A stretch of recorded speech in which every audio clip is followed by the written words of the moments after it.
Der Bib. Der Bib. Fünf.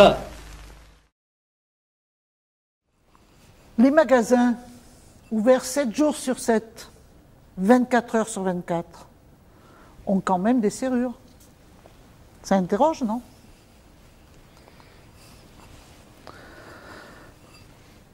Et quand on parle de serrure, on parle de quelque chose qui se ferme, quelque chose qui se garde, comme un trésor. Et qui dit trésor, dit quelque chose de secret, j'imagine. Et les personnes qui sont le plus amènes de garder les secrets, ne seraient-ce pas les grands-mères qui ne partagent que très peu les recettes de leur pâtisserie et seulement dans un cadre restreint de génération en génération? Par ailleurs, quelle grand-mère n'a jamais partagé la recette de la tarte poire Roquefort? J'imagine que la vôtre ne l'a pas partagée. Le secret est bien gardé. Mais quand on parle de poire, ça ne vous fait pas penser à quelque autre fruit? Poire, pomme, abricot. Il y en a une de trop, disait la chanson de notre enfance. Et ce n'est que plus tard que j'ai compris que celle qui était de trop dans la chanson, il s'agit en fait de la pomme, symbole d'immortalité, de sagesse et de pouvoir suprême. Comme la pomme d'or, qui sous les empereurs romains représentait le globe terrestre ou le soleil.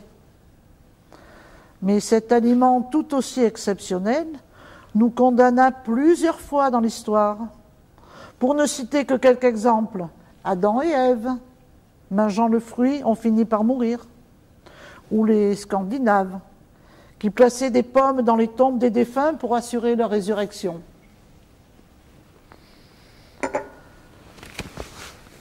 Nous retrouvons régulièrement cette référence dans l'imaginaire collectif, et notamment dans les histoires.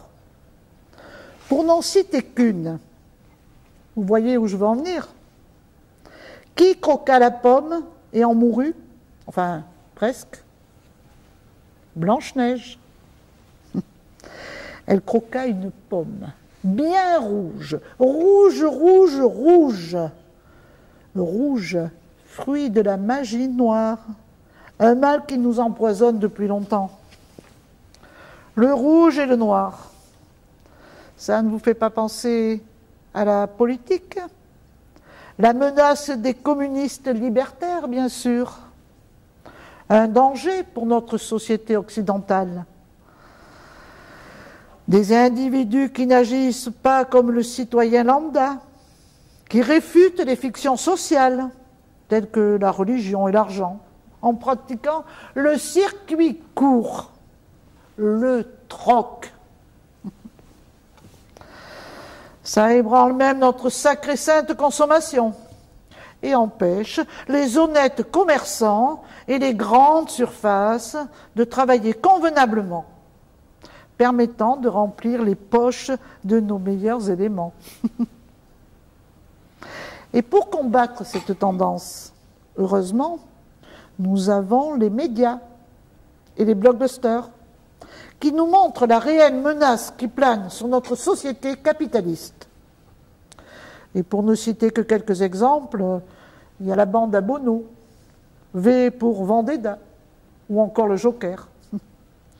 Tous des mafieux, sans foi ni loi, qui se cachent lâchement derrière des masques de clowns, car ils se savent illégitimes.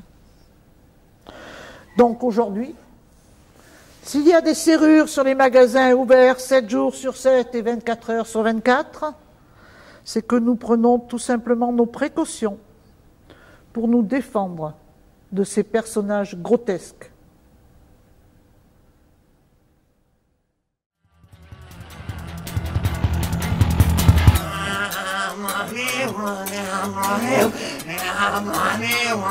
I'm running.